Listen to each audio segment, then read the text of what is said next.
Damagundam radar station కు శంకుస్థాపన చేసిన రక్షణ మంత్రి రాజ్నాథ్ సింగ్. ఈ ప్రాజెక్టులపై స్థానికుల అభ్యంతరాలేమిటి? Hi friends, kick media YouTube channel కి స్వాగతం.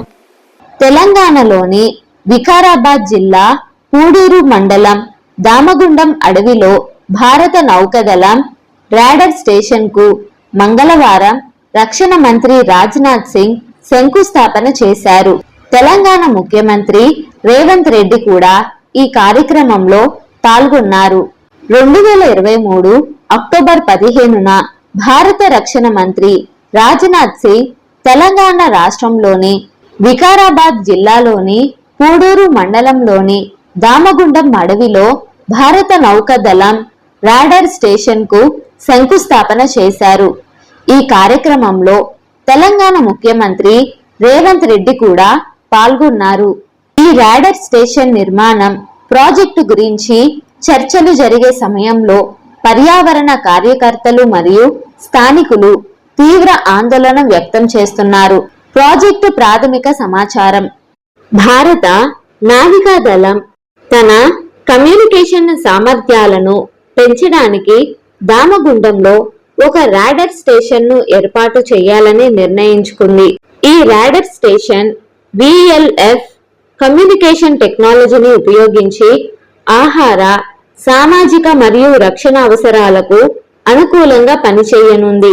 తెలంగాణ రాష్ట్ర ప్రభుత్వం ఈ ప్రాజెక్టుకు 1174 హెక్టార్ల అటవీ భూమిని భారత నౌకాదళానికి అందించింది. స్థానికుల అభ్యంతరాలు: పర్యావరణ ప్రభావాలు. పర్యావరణవేత్తలు మరియు స్థానిక ప్రజలు ఈ రాడర్ స్టేషన్ నిర్మాణానికి వ్యతిరేకంగా ఆందోళన చెందుతున్నారు. వారు ఈ ప్రాజెక్టు కారణంగా మూసీ నది మరియు స్థానిక నదీ ప్రవాహాలు తీవ్రంగా ప్రభావితం అవుతాయని, ఇది ఆర్థిక మరియు పర్యావరణ వ్యవస్థకు హానికరం అవుతుందని నొక్కించారు. చెట్ల నరికివేత. రాడర్ స్టేషన్ కోసం 12 లక్షల చెట్లను నరికివేయడం గురించి వార్తలు ఉన్నాయి. ఇది స్థానిక పర్యావరణ వ్యవస్థను నాశనం చేస్తుంది. కొందరు పర్యావరణవేత్తలు ఈ అడవిని నాశనం చేయడం వలన పర్యావరణ పరిస్థితులు మారుతాయని అభిప్రాయపడుతున్నారు. ఇది ప్రాంతీయ వాతావరణం, మట్టిని, నీటిని మరియు స్థానిక జీవన వర్గాలను ప్రభావితం చేస్తుంది. రేడియేషన్ సంబంధిత భయాలు. స్థానికులు రాడర్ స్టేషన్ నుండి ఉద్భవించే రేడియేషన్ వల్ల వారి ఆరోగ్యం దెబ్బతింటుందని ఆందోళన చెందుతున్నారు. వారు ఆర్థిక, శారీరక మరియు సామాజిక దృక్కోణాల నుండి ఈ రేడియేషన్ ప్రభావాలను గమనిస్తున్నారు. స్వతంత్ర పరిశీలనలు. గ్రామస్తులు రక్షణ నియంత్రణ వ్యవస్థలపై అవగాహన కల్పించడానికి నిత్యం చర్చలు జరుపుతున్నారు. వారు ఈ రాడర్ స్టేషన్ అమలు జరగకుండా ఎలా కాపాడుకోవాలో ఆలోచిస్తున్నారు. భవిష్యత్తు నాణ్యత. స్థానికులు ఈ ప్రాజెక్టు వల్ల తమ భవిష్యత్తు మరియు వారి ఆర్థిక సమృద్ధిని నాశనం చేసే ప్రమాదం ఉందని భావిస్తున్నారు. వారు నావికా దళానికి ఈ ప్రాజెక్టు అవసరమని, కానీ అడవి మరియు నది వంటి పర్యావరణ మార్గాలను పరిగణలోకి తీసుకోవాలని కోరుతున్నారు. ప్రభుత్వ పర్యవేక్షణ. తెలంగాణ రాష్ట్ర ప్రభుత్వం, భారత నావికాదళం ఈ ప్రాజెక్టుకు అనుమతులు పొందేందుకు ప్రయత్నించినప్పటికీ గత ప్రభుత్వ నిర్లక్ష్యం వల్ల ఈ ప్రాజెక్ట్ ఆలస్యం అయిందని తెలిపింది. ముఖ్యమంత్రి రేవంత్ రెడ్డి ఈ ప్రాజెక్టును ప్రోత్సహించడం ద్వారా భవిష్యత్తు ప్రయోజనాలను స్పష్టం చేస్తున్నారు. కానీ స్థానికుల అభ్యంతరాలను తీర్చడానికి దోహదం చేయడం అవసరమని అధికారులు అంటున్నారు. స్థానిక సమాజం. స్థానిక ప్రజలు ఈ రాడర్ ప్రాజెక్టుకు వ్యతిరేకంగా ఉన్నారు మరియు వారు ఈ అడవి మరియు నది పరిరక్షణ కోసం పోరాడుతున్నారు. ఈ ప్రాజెక్టు వల్ల నశించిపోయే పర్యావరణం గురించి వారు విచారం వ్యక్తం చేస్తున్నారు. ప్రసిద్ధులు వంటి ప్రొఫెసర్ పురుషోత్తమ రెడ్డి మరియు నరసింహారెడ్డి ఈ ఉద్యమంలో భాగస్వాములు అయ్యారు. వారు సర్వసాధారణంగా ఆందోళన వ్యక్తం చేస్తున్నారు. ప్రత్యామ్నాయ పరిష్కారాలు. స్థానికులు ఈ రాడార్ స్టేషన్ నిర్మాణాన్ని వెనక్కి తీసుకోవాలని, అది కాకుండా దీనిని వేరే స్థలంలో నెలకొల్పాలని సూచిస్తున్నారు. వారు పర్యావరణాన్ని కాపాడటం, పునరుత్పత్తి చర్యలు చేపట్టడం, అలాగే స్థానిక అవసరాలను పూర్ణంగా సంతృప్తి పరచడం పట్ల నిరంతరమైన ప్రతిజ్ఞ చేస్తున్నట్లు ప్రకటించారు. అయితే ఈ రాడార్ ప్రాజెక్టు వల్ల ఇక్కడి అడవి నాశనమై మూసీ నది పూర్తిగా దెబ్బతింటుందని పర్యావరణవేత్తలు ఆరోపిస్తున్నారు. కానీ అంత తీవ్ర ప్రభావం ఉండదని అటవీ శాఖ అధికారులు చెబుతున్నారు. హైదరాబాద్కు 70 కిలోమీటర్ల దూరంలో దామగుండం అనే అడవి ప్రాంతం ఉంది. ఈ అడవి వికారాబాద్ పరిధిలోకి వస్తుంది. పూడూరు గ్రామం మీదుగా వెళ్తే ఈ అడవి పరిధిలో ఒక పాతకాలం నాటి రామలింగేశ్వర స్వామి దేవాలయం కూడా ఉంది. ఈ అడవి చుట్టూ అనేక పల్లెలు ఉన్నాయి. పశువుల మేత, ఇతర అవసరాలకు అక్కడి వారు ఈ అడవిపై ఆధారపడుతుంటారు.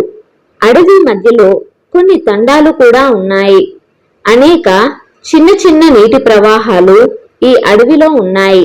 ఈ అడవిలో ఇండియన్ నేవీ ఒక రాడార్ స్టేషన్ నిర్మించాలని ప్రతిపాదించింది. భారత నావికాదళం తెలంగాణను ఒక కీలక స్థావరంగా ఎంచుకుంది. దేశంలో ఉండే 2 PLF కమ్యూనికేషన్ ట్రాన్స్మిషన్ స్టేషన్ ను వికారాబాద్ ఏర్పాటు చేయనుంది. ఈ VLF స్టేషన్ ద్వారా ఓడలు, సబ్మెరైన్స్ తో కమ్యూనికేషన్ చేస్తారు అని తెలంగాణ ప్రభుత్వం ప్రకటించింది.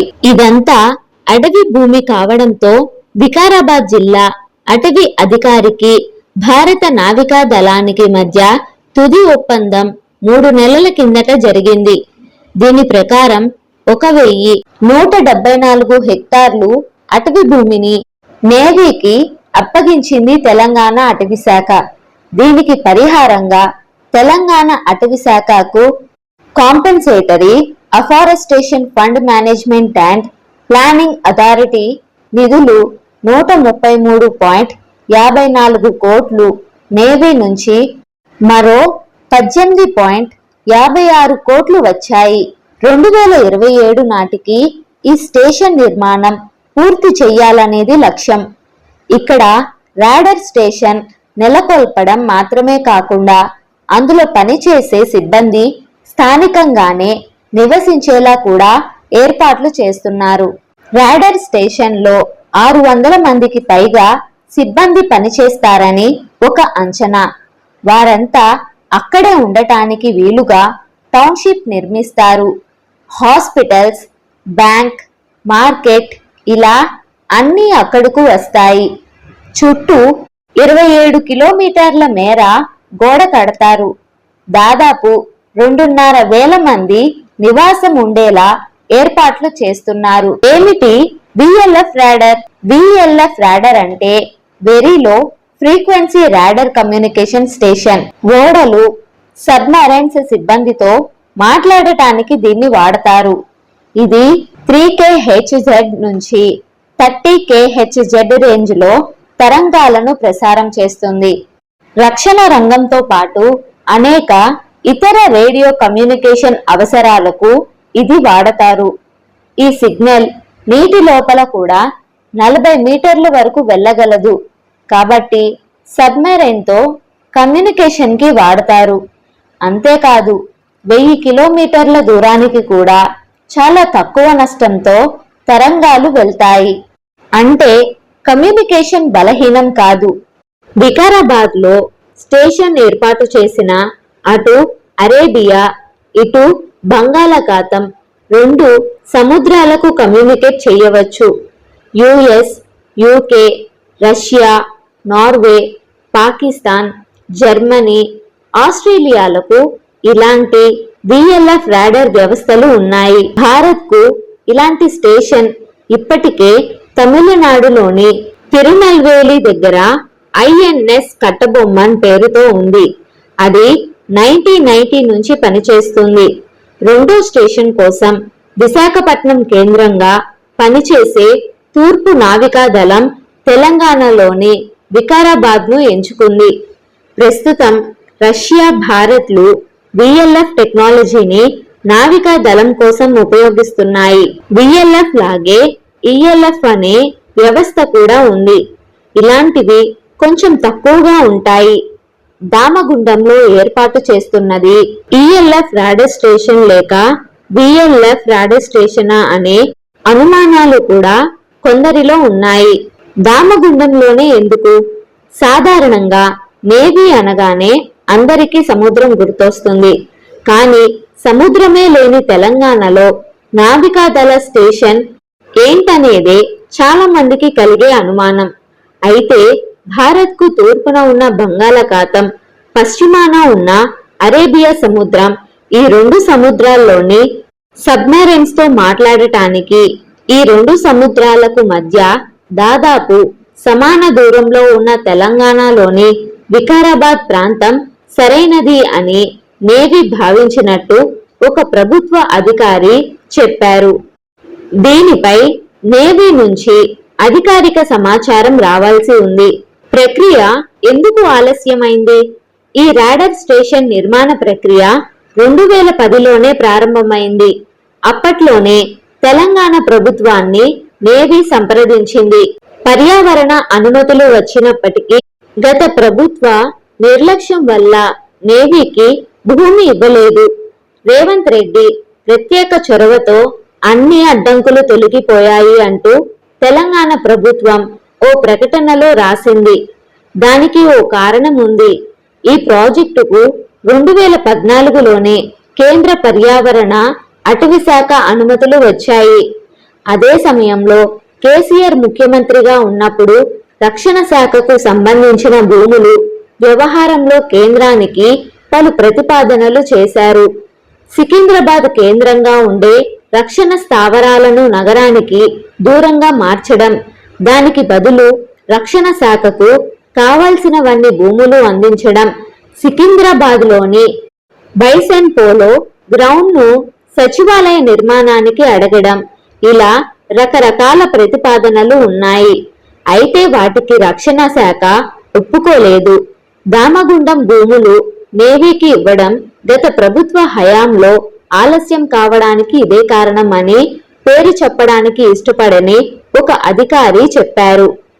దామగుండం అడవి పరిరక్షణ ఉద్యమానికి బీఆర్ఎస్ ప్రభుత్వంలో మంత్రిగా పనిచేసిన కేటీఆర్ మద్దతు ప్రకటించారు.